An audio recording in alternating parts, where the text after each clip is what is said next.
Have you ever wondered what makes up the basic building block of all living things?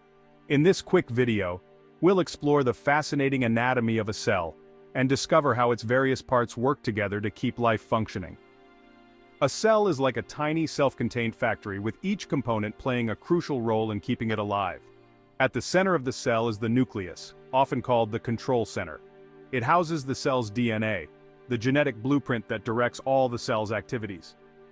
Surrounding the nucleus is the cytoplasm, a jelly-like substance where most of the cell's work takes place. Within the cytoplasm you'll find various organelles, each with a specific function. The mitochondria, often known as the powerhouses of the cell, generate the energy needed to fuel cellular activities.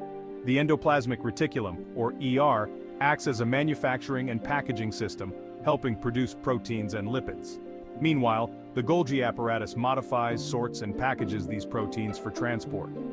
The cell membrane, which surrounds the entire cell, acts like a security gate, controlling what enters and exits the cell. It ensures that essential nutrients get in, waste products are removed, and harmful substances are kept out.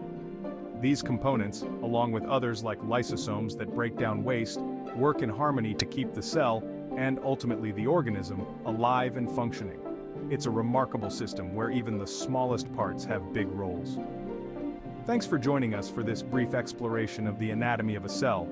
If you found this video helpful, don't forget to like, subscribe, and let us know in the comments what you'd like AI to explain next.